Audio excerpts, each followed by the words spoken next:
Okay, let's dive right into this explainer. Today, we're going to unpack exactly how the world's absolute most popular programming language actually works under the hood. You know, whether you're just writing a quick little automation script or training some massive AI model, Python is literally everywhere.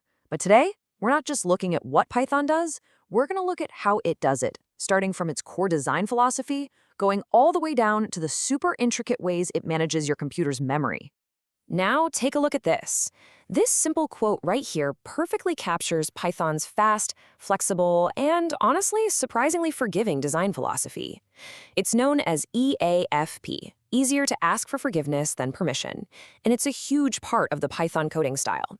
See, instead of painstakingly checking every single condition before making a move, which is what a lot of older languages force you to do, Python just assumes valid keys or attributes are already there. And if they aren't, well, it just catches the exception after the fact. It makes the language incredibly clean, super fast to write, and highly adaptable. And you know, that inherent sense of flexibility and fun, it's baked right into the language's DNA. Created by Dutch programmer Guido van Rossum back in 1991, Python was actually designed to be enjoyable to use. Fun fact, he pulled the name directly from the British comedy group Monty Python's Flying Circus, not the reptile.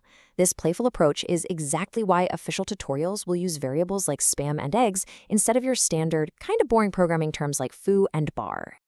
Okay, so here's our roadmap for today's explainer. 1. The Python philosophy.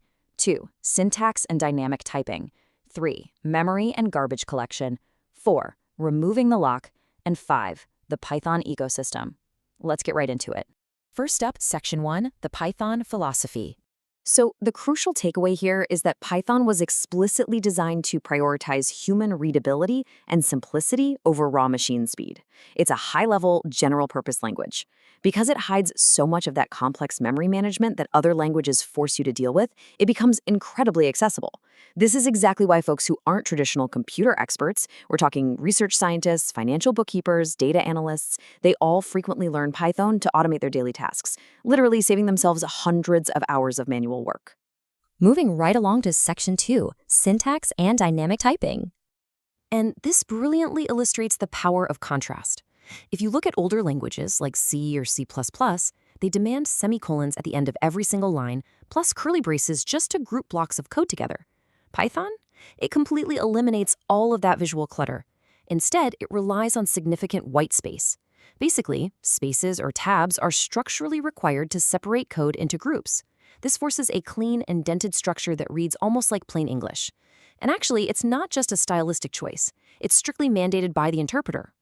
Defining a function is also incredibly straightforward. You just use the def keyword, type the function name, and indent the block right below it. You can even stack things like decorators, those little @ symbols like @static method, right on top of the function to quickly modify its behavior. But notice what you don't see here. Rigid data type declarations. You absolutely do not have to announce upfront whether a variable is going to be an integer or a string. Because variables don't have those locked-in types, Python uses a concept delightfully called duck typing. The golden rule here is, if it looks like a duck and quacks like a duck, well, it must be a duck. In practice, this means Python dynamically figures out what an object can actually do during execution, rather than strictly checking its formal label beforehand. Like, if you pass an object into a function that needs a list, Python really only cares if the object acts like a list. This makes the whole language remarkably fluid. But hey, don't let the simple syntax fool you. Python packs a serious punch. It includes highly specialized mathematical operators built right in. You've got floor division for rounding down to the nearest integer, the modulo operator yielding remainders, and even a dedicated @ operator specifically designed for matrix multiplication, which, by the way, is heavily used by numerical libraries like NumPy. This right here is what makes Python an absolute powerhouse for data science. And the language is constantly evolving, trying to be even more concise and expressive. A really great example of this is the quirky walrus operator. They introduced this back in Python 3.8. Looking literally like a pair of eyes and some tusks, this operator lets you assign a value to a variable and evaluate it simultaneously, all within a larger expression. It's just another brilliant way Python saves you from writing unnecessary lines of code. But all right, this brings us to the elephant in the room, and it sets up a massive conflict. If Python is so easy, so flexible, and so incredibly popular, what's the catch? Why do software engineers notoriously complain that Python is slow compared to compiled languages like C? To answer that, we hit Section 3, Memory and Garbage Collection.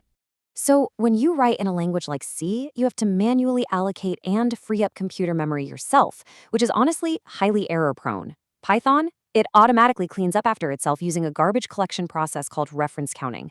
Basically, every single time an object is referenced in your code, Python ticks a little counter up. When that object is no longer being used, the counter drops back down to 0 and Python instantly frees up that memory space. It is incredibly efficient at preventing memory leaks and system crashes. Which brings us to Section 4, removing the lock. Because that reference counting mechanism we just talked about needs to be strictly monitored, mostly to prevent different threads from changing account at the exact same time and causing disastrous crashes. Python traditionally uses something called the Global Interpreter Lock, or the GIL. The GIL essentially forces your multi-core processors to wait in a single file line. So even if your fancy computer has 16 processing cores, the GIL ensures that only one thread can execute Python code at a time. For heavy CPU-bound operations, this drastically slows things down. One way programmers currently try to hack around the GL is by using the multi-processing module.